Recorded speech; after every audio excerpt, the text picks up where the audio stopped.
বেশ কিছুদিন যাবৎ এতটাই ব্যস্ততার মধ্যে সময় কাটাচ্ছি যে শখের পেজটাতে একটু সময় দিতে পারছি না।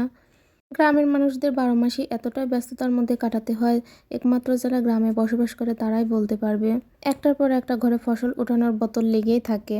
আর এখন ঘরে আগুনের খন্তে ধান ওঠানো হচ্ছে। হ্যালো এভরিওয়ান, আসসালামু আলাইকুম। অনেকদিন যাবৎ আমার শখের পেজটাতে গোছালোভাবে কোনো ভিডিও দিতে পারছি না। মনের মধ্যে কষ্ট কাজ করলেও তারপরেও সময় করতে পারি না। ঘরে ফসল ওঠানোর কাজ চলতেছে, তারপরে ২ বাচ্চা নিয়ে এতটাই ব্যস্ততার মধ্যে সময় পার করতেছি যে কি কি আর বলবো।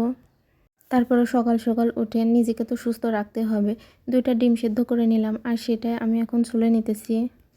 হাজার ব্যস্ততার মধ্যে নিজের শরীর নিয়ে একটু ভাবতে হয়, কারণ জীবন আগে, শরীর আগে, সুস্থতা আগে, তারপরে অন্য কিছু।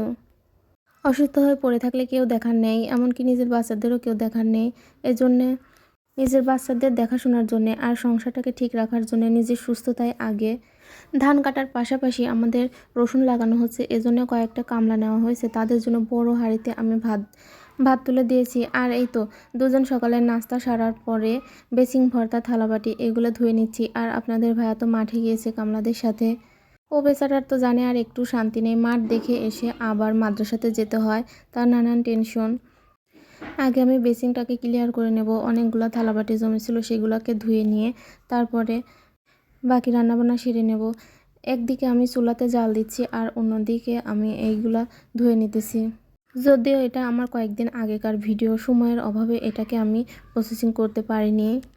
আর এই তো এখন আমি অনেকগুলো মাছ রান্না করব, সেজন্য মাছগুলোকে ভেজে নেব।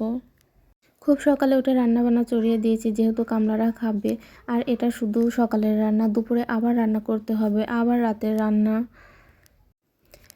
মনে করেন একদম পাগলের মতো অবস্থা হয়ে গেছি বাচ্চা কাচ্চা নিয়ে।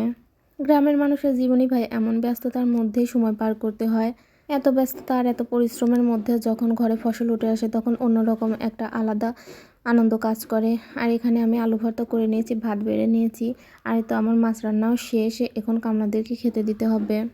কামলাদের খাবার বেড়ে দিয়ে আমি বাচ্চাদেরকে মোটামুটি কিছু একটা খাইয়ে নেব, কারণ ওরা খাওয়ার সময় প্রায় আধা ঘন্টা থেকে ১ ঘন্টা সময় পার করে দেয়। আর এখন ব্যস্ততার মধ্যে ওদের খাওয়ানোর পেছনে এতটা সময় দেওয়া আমার পক্ষে সম্ভব না। আর ওদেরকে খাইয়ে নিয়ে আমি আবার ধান সিদ্ধ করেছি, সেখানে ধানে পা দিতে চলে গেলাম। আর আমার খাওয়ার কথা তো সেই পড়ে থাকলো। সকালে যদি কিছু একটা নাস্তা না করে নিই তাহলে আমার খেতে খেতে প্রায় ১টা ২টা বেজে যায়। আমার সাথে সাথে আমার ছেলে মেয়েও ধানের উপরে এসে লাফালাফি পারতেছে।